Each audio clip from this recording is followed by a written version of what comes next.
Um método de desenho que eu vejo por aí que é muito comum é aquele esboço de pose, onde a gente usa umas formas mais ou menos assim.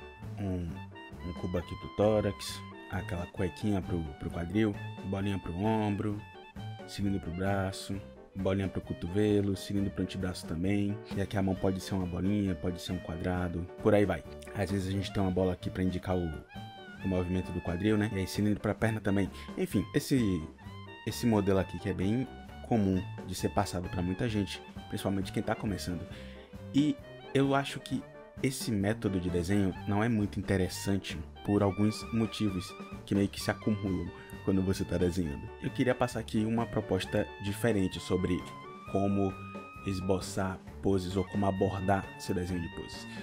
O primeiro grande problema de esboçar desse jeito aqui é a falta de ângulos. Para alguém que está começando, algo que é muito importante, muito negligenciado, é compreender os conceitos de ângulo e proporção. Eu juro pra você, existe uma quantidade assustadora de gente que tem um nível até um pouco mais alto, mas que peca muito nesses dois conceitos. Erra bastante proporção, erra bastante o ângulo das partes do corpo. E esse jeito de esboçar atrapalha muito nisso porque a gente está trabalhando com cilindros. E cilindros são um péssimo indicador de ângulo. Cilindro é algo que você vai usar quando você já entende um pouquinho melhor sobre ângulos e você quer hipersimplificar algo. O ideal para alguém que está começando numa blocagem mantendo aqui esse estilo mais simples, seria cubo, usar formas mais retangulares, porque assim a gente consegue identificar o lado de algum membro, a parte da frente de algum membro. Isso aqui melhora muito nossa blocagem de desenho e principalmente nossa percepção de tridimensionalidade enquanto a gente está desenhando, que é algo muito importante de se construir. Um outro problema enorme que eu vejo com isso aqui é que muitas vezes a pessoa não sabe como sair dessa blocagem simples, e aí quando ela vai finalizar o desenho, ela termina com aquele aspecto meio plástico, onde o desenho não tem muita personalidade própria, e aí você vai finalizar, você acaba com um negócio meio esquisito assim, essa massa amórfica estranha. E esse aqui sempre foi minha maior queixa, meu maior problema com esse tipo de blocagem, porque se você não entende como passar disso aqui para algo mais anatômico, sua vida fica muito mais difícil. Na hora de desenhar, você vai sempre fazer esses bonequinhos que parecem massinha de modelar. E eu não vou reclamar do uso de formas geométricas, tá? Porque eu, inclusive, uso e indico muito o uso de formas geométricas, mas é com um motivo diferente. Eu não sei se está errado a forma como as pessoas ensinam a usar forma geométrica, mas eu, pelo menos, tenho uma visão diferente. Eu acredito que formas geométricas, elas servem para enxergar. Formas geométricas, elas vão contribuir com algo que é chamado de representação visual. Representação visual, que é a capacidade de enxergar certas coisas sem precisar fazer certas coisas. Geralmente quando a gente fala de representação visual, visualização, a galera já imagina aquele papo de coach, de tem que se visualizar com sucesso, pipipi, popopó, mas não. Isso é algo que realmente existe no campo da prática e que é muito disseminado e muito comum para praticantes de alto nível. Nadadores, jogadores de futebol, basquete, músicos, artistas, cozinheiros. Essas pessoas, elas conseguem visualizar certas etapas do que elas fazem porque elas já fizeram muitas vezes no passado. E é assim que a gente usa, pelo menos eu uso, formas simples, formas primitivas. Eu imagino um espaço que aquela forma ocupa dentro da minha cabeça e dentro desse espaço eu vou aqui desenhar algum objeto que se encaixa nessa forma. Essa parte vermelha só tem na minha cabeça. Depois de muito desenhar essas formas simples, eu consigo visualizar essas blocagens de espaço com formas mais primitivas e usar elas para desenhar coisas sem precisar ficar traçando linhas de perspectiva e simplesmente imaginando o cenário 3D. Então, apesar de eu indicar que você use formas primitivas para blocar o seu desenho, que você hipersimplifique o desenho com formas mais simples, geralmente eu indico que você use formas mais cúbicas, porque isso vai colaborar para que você comece a desenvolver uma noção tridimensional muito mais sólida, que depois vai se converter em uma capacidade de desenhar coisas em ângulos variados. Experimenta, tenta desenhar uma pose de uma pessoa usando esses formatos mais retangulares. E você vai conseguir começar a enxergar que o braço vira em ângulos diferentes dependendo da pose. A perna também, o torso também. Mas o que eu realmente quero mostrar aqui é uma alternativa de blocagem, que eu chamo de blocagem com formas anatômicas.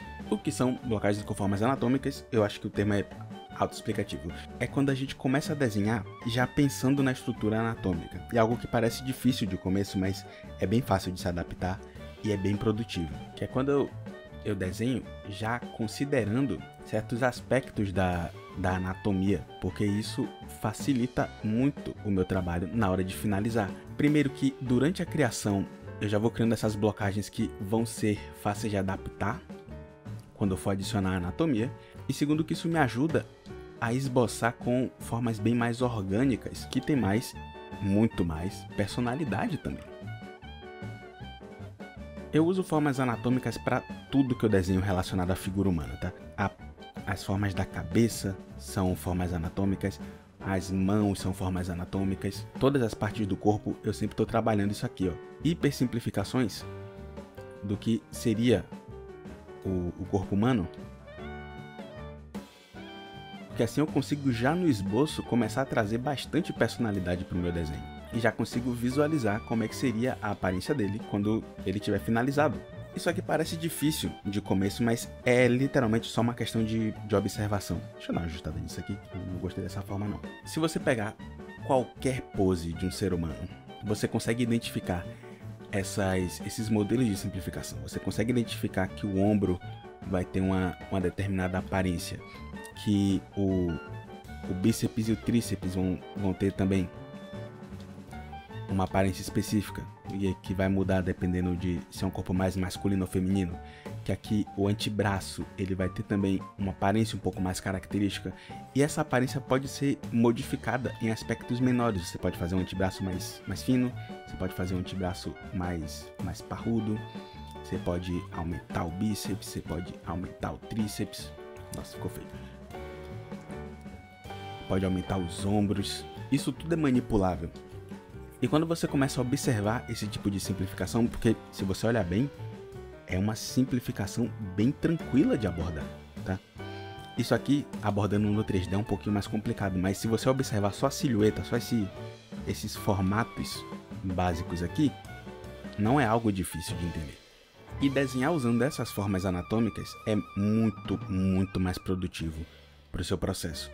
E também é um ótimo atalho para começar a compreender a estrutura anatômica sem precisar estudar anatomia, sem precisar ficar se batendo para entender músculo. Você começa a estudar essas silhuetas, você começa a estudar como esses grupos se encaixam, como o ombro se encaixa no braço, que se encaixa no antebraço. Isso aqui vai começar a te dar uma noção básica já e vai começar a afetar a aparência final do seu desenho muito mais rápido, com muito mais facilidade. Então, se eu posso deixar uma dica que ajudaria qualquer pessoa que está começando, que é intermediária, é: abandone a blocagem simples. Use formas simples para enxergar. Na hora de esboçar, use formas anatômicas, porque isso aqui é muito mais produtivo do que o uso de formas simples. E para não te deixar à deriva aqui sem saber por onde começar, alguém que eu indico muito para que você comece a estudar formas anatômicas são duas pessoas, na verdade.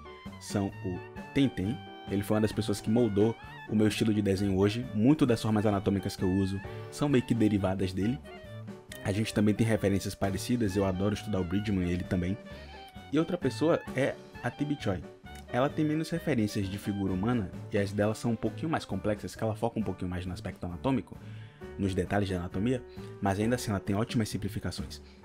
São duas pessoas que eu amo estudar, e eu vou deixar eles aí na descrição para você estudar também, se você quiser, porque principalmente o Tenten, eles têm ótimas simplificações que são muito úteis.